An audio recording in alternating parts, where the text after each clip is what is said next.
collaboration with the Cyprus Mail, this is the Cyprus News Digest with Rosie Haralambous.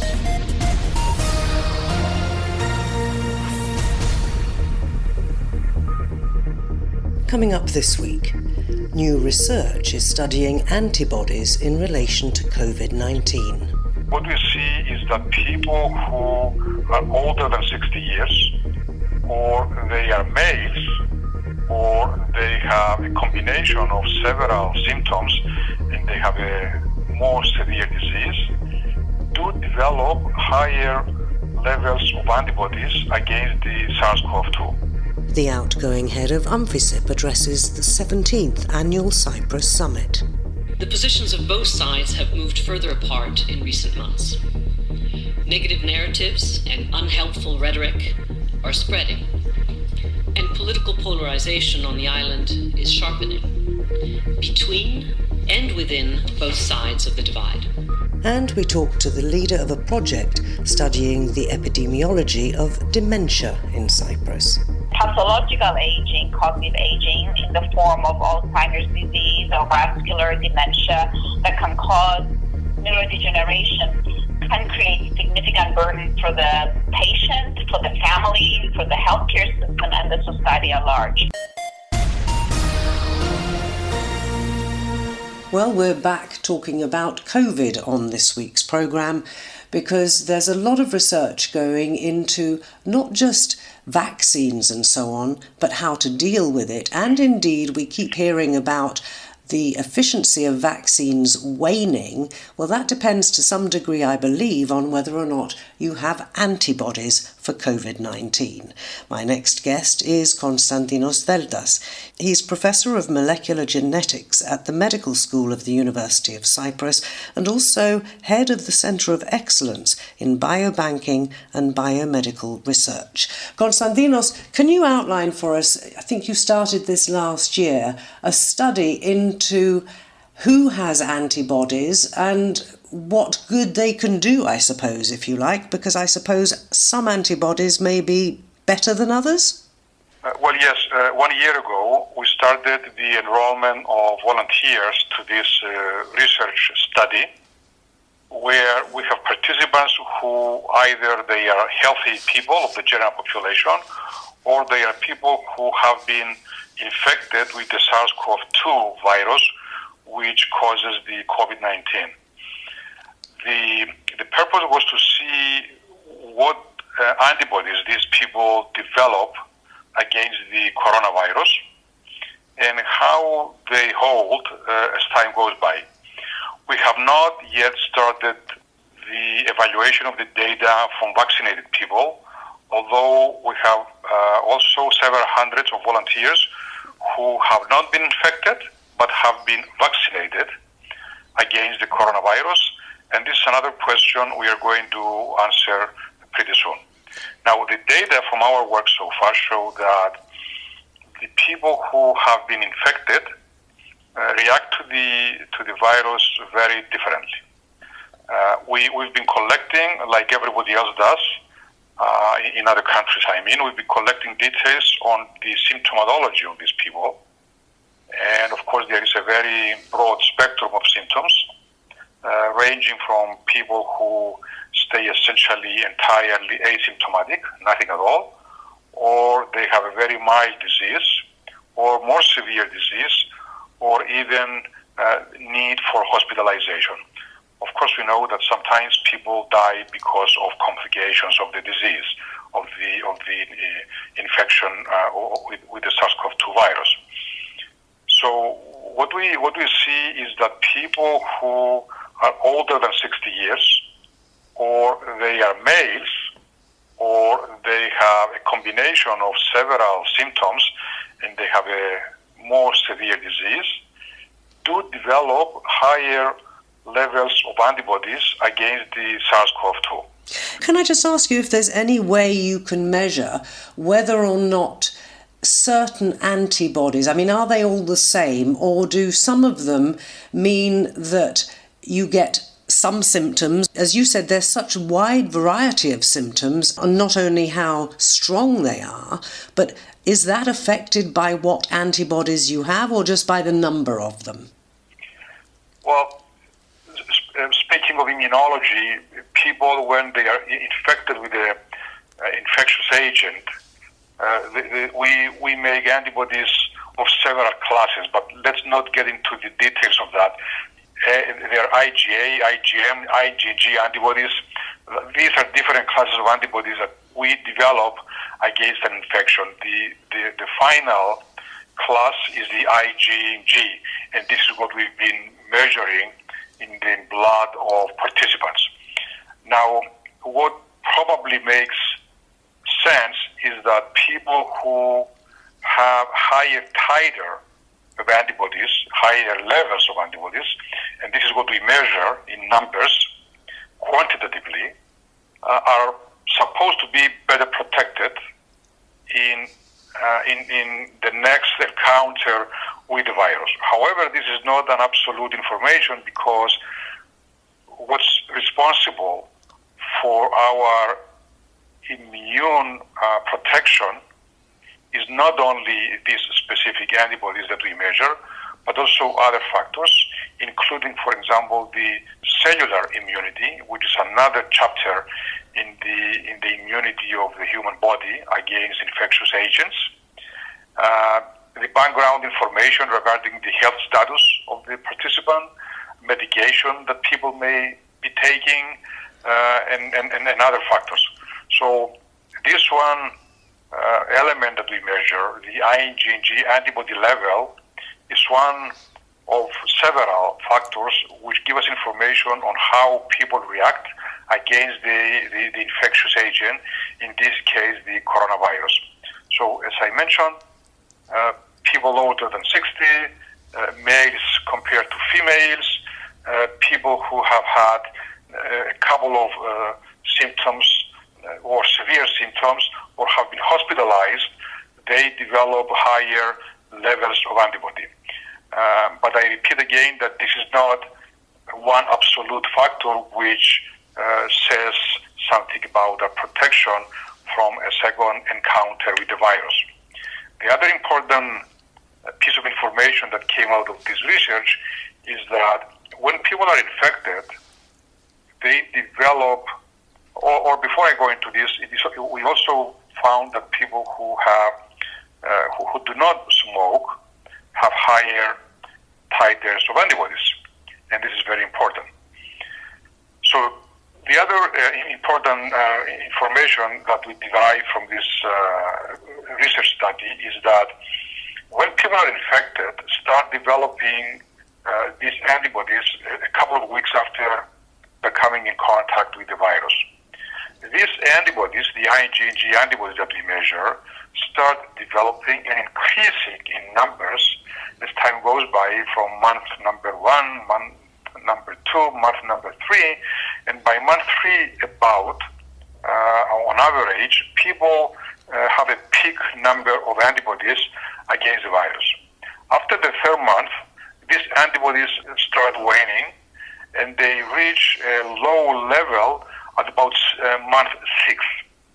So on the 6th month, people have already lower levels of antibodies, and that's about when they start becoming again more vulnerable to another infection in case they come into contact with another infected people, or in any case come into contact with the virus.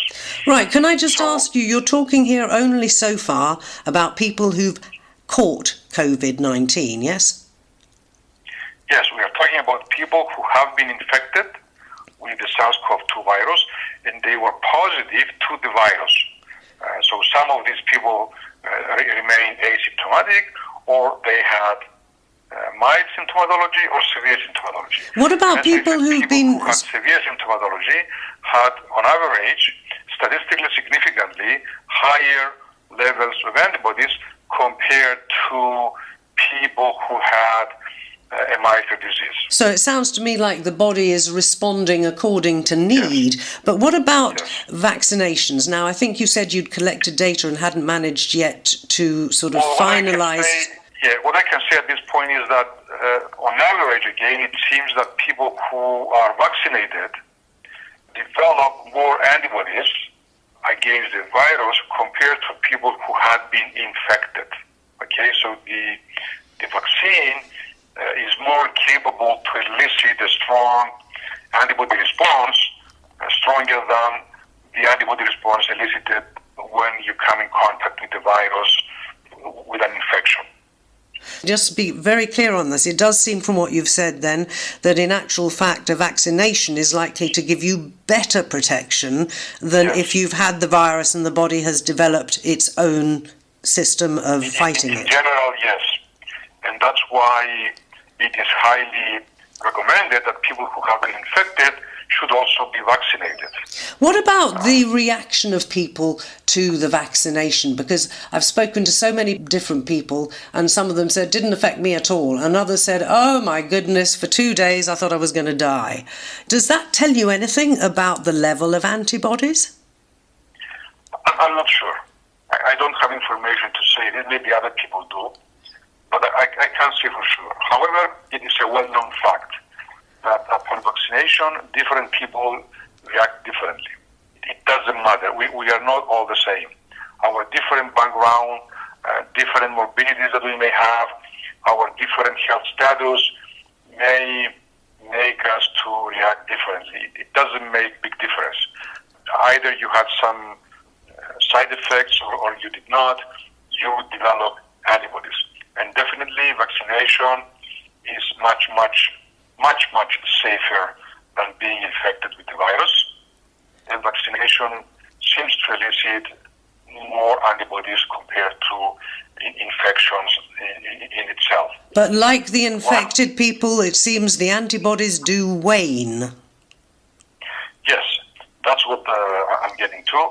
Even though we don't have results of our own research, but during a conference I had attended a couple of weeks ago, one other researcher from Greece presented work according to which people who are vaccinated, after about 6 months again, the antibody level wanes significantly.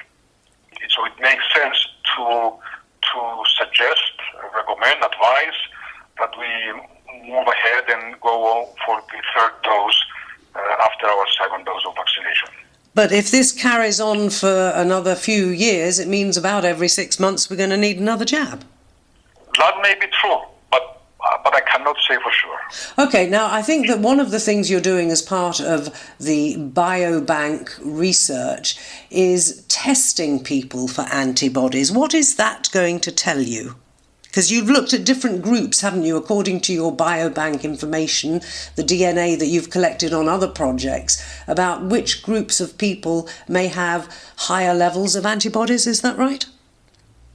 Well, as I said, based on the studies and the association studies we've done so far, we figured that people older than 60, males as opposed to females, people with more severe disease, have higher titers of antibodies. We have not been able yet to associate the level of antibodies or the way people react to the disease to genetic factors. It's something we're planning to do in the future, but we have not started it yet. However, it has already been shown by other studies that yes, there are genetic factors in our DNA which dictate whether people will be prone to a more severe or a milder disease. There's a lot of work still to be done on this, I think, Konstantinos, but it's nice to know that the Centre of Excellence in Biobanking and Biomedical Research at the University of Cyprus is fully engaged on it. Thank you very much indeed for joining me. You're very welcome. Thank you very much. That is Konstantinos Feltas, Professor of Molecular Genetics at the Medical School of the University of Cyprus. Keep up to date with events in Cyprus and around the world with the Cyprus News Digest. Before leaving Cyprus after 5.5 years as the UN Secretary-General's Special Representative on the island and head of UNFICYP, Elizabeth Speha addressed the 17th Annual Cyprus Summit. Here's a short extract of what she said. As most of you will know, these are extremely difficult times in the Cyprus peace process. Efforts continue, and the Secretary General has stressed that he will not give up. But there have been no substantive negotiations since July of 2017. The Secretary General is concerned about the future of the peace process, with new facts on the ground being created as we speak. Over the past 6 months, the Secretary General hosted an informal 5+1 meeting in Geneva among the parties to the Cyprus issue, as well as an informal lunch with the two leaders this past September. While these meetings provided opportunities for dialogue, the discussions that took place have not led to a breakthrough that would allow, as of yet, a return to substantive talks. In fact, the positions of both sides have moved further apart in recent months. Negative narratives and unhelpful rhetoric are spreading, and political polarization on the island is sharpening between and within both sides of the divide. Recent polling indicates that even if more people today express hope for a solution to the Cyprus problem and believe that it's absolutely imperative to reach one as soon as possible, fewer and fewer Greek Cypriots and Turkish Cypriots on this island believe that it can be done. In fact, the focus for most people seems to be elsewhere. Regionally, tensions have started to flare up again. It's no secret that the Cyprus issue is enmeshed in a broader geopolitical context where the roles of the neighbors, and particularly Turkey and Greece, two of the three guarantor powers, are key. The Secretary General has repeatedly called on all parties to avoid actions that could increase tensions and derail the efforts to continue the dialogue in search of common ground to resume talks. It's more than ever evident that the status quo is not static, and that the situation on the island and in the region is in flux. This leads to the question as to whether in Cyprus itself there is peace. We can say that the situation is relatively peaceful, as in there is an absence of war. But Cyprus is not at peace, since the conflict persists. If anything, the past many months without substantive talks have been accompanied by a deepening mistrust between the parties. This leads to another question. Can security prevail and economic prosperity flourish on a perpetually divided island? Elizabeth Spehar, the outgoing head of UNFICYP and special representative of the UN Secretary General in Cyprus. This is the Cyprus News Digest with Rosie Haralambous. The Centre of Applied Neuroscience at the University of Cyprus is hosting a 3-year project called NeuroAge E, and the centre is headed by my next guest on the programme. She is Professor Fofi Konstantinidou, and she joins us now to tell us all about it. Fofi, this I think is to do, is it not, with dementia, Alzheimer's disease, and we know that there is a prevalence of that and it seems to be growing worldwide. Yes, NeuroAge project, which is the neurocognitive study on aging, is a longitudinal project actually. We first began the project in 2009 with funding from the Research and Innovation Foundation. And since we've been able to maintain the project through external competitive funding from national grants and also from EU and other funding agencies. The most recent funding is the one that is NeuroAge E. E stands for expanded. And the initial purpose of the study was to study factors. Those factors can be modified or modifiable factors and unmodifiable factors that affect brain health and cognitive health.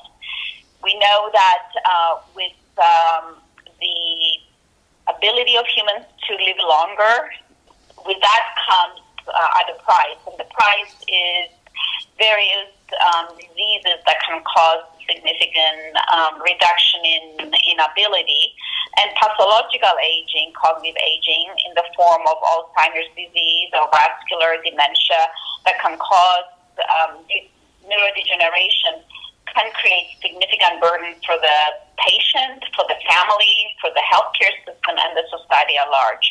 So it's important for us to engage in activities, first of all, to characterize the problem, try and understand the factors that can contribute, and also factors that can prevent.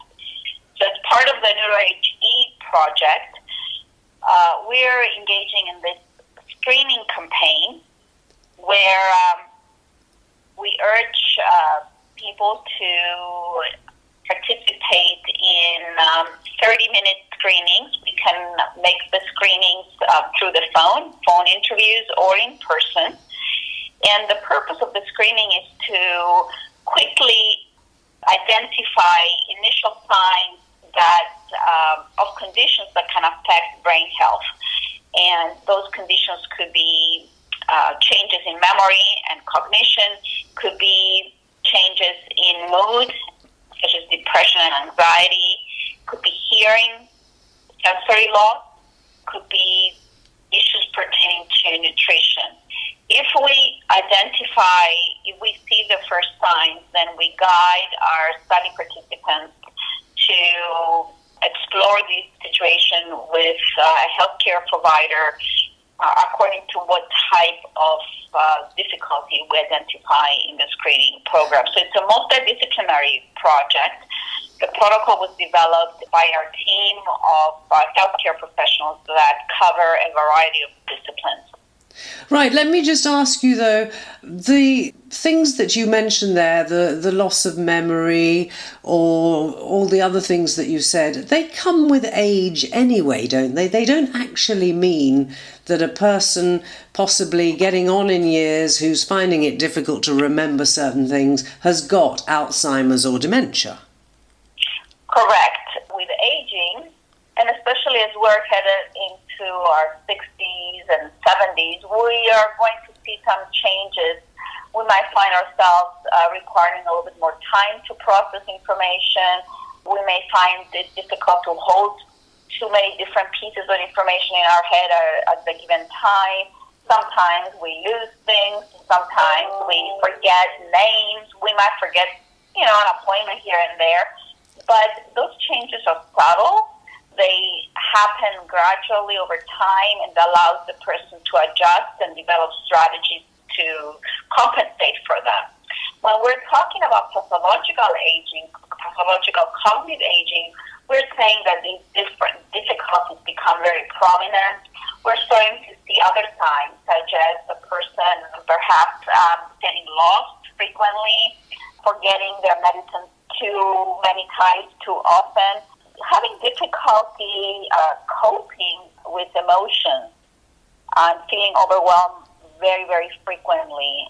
So you're looking at changes that are signifying or signaling that the person might not be able to take care of themselves as they used to, not because of physical factors, but because of their thinking abilities. Can I ask you whether or not most of the things you've just mentioned tend to happen more often in people who live alone, in widows and widowers and so on? Because I would sort of imagine that some of the things you talked about could actually be managed, if you like, if you are with a partner who might say, oh, do you remember we were going to do such and such?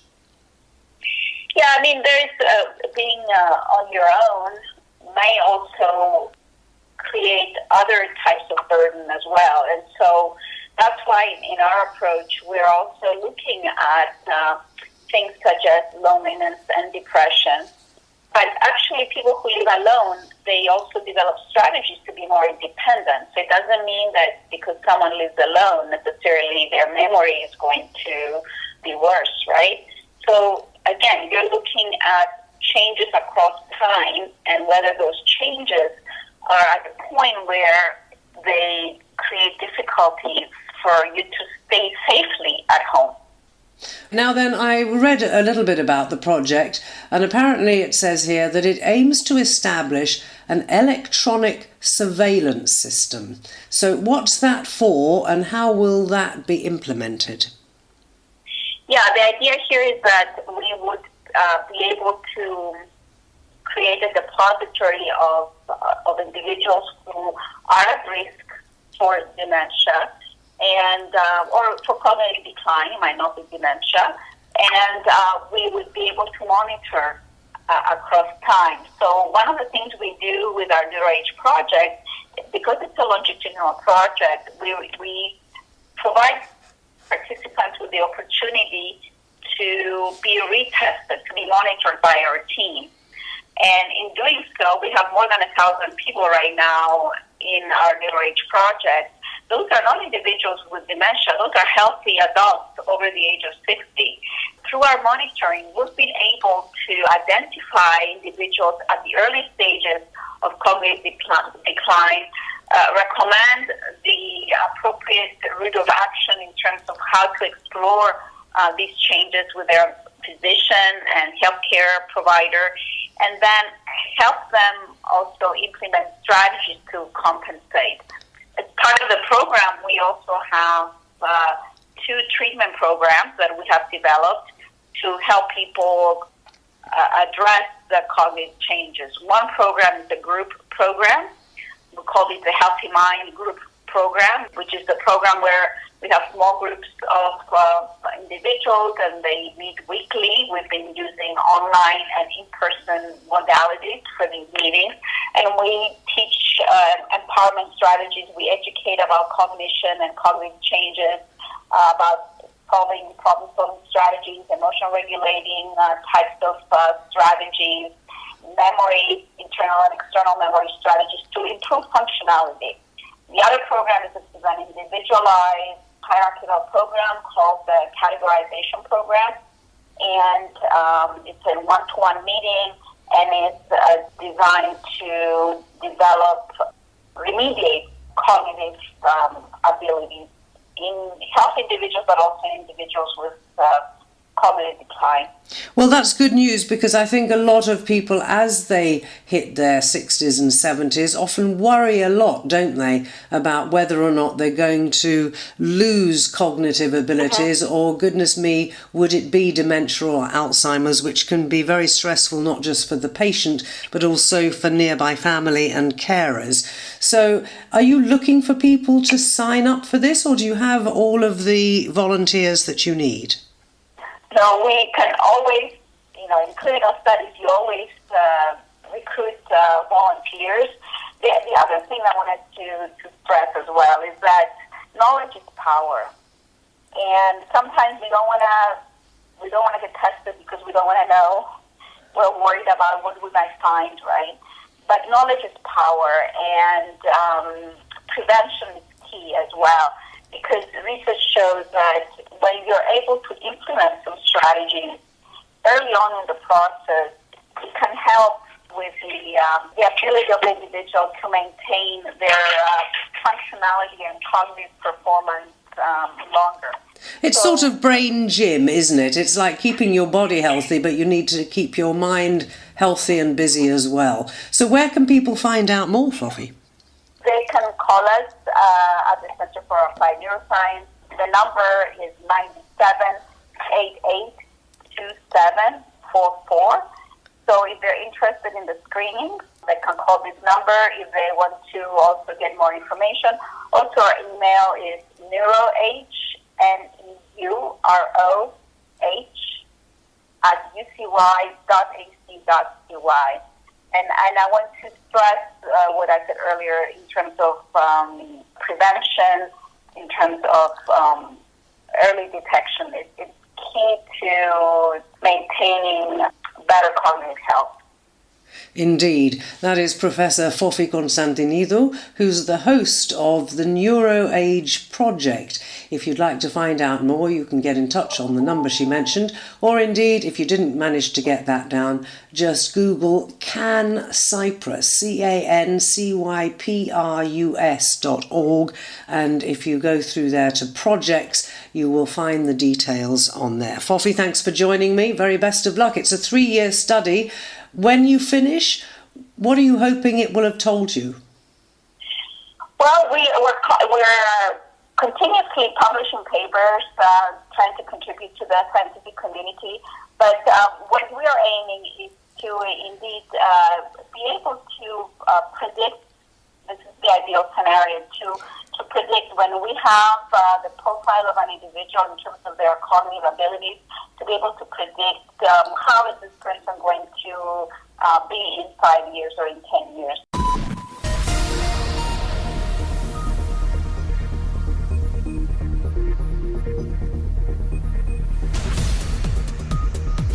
Well, that about wraps up this edition of the Cyprus News Digest. Many thanks for your company.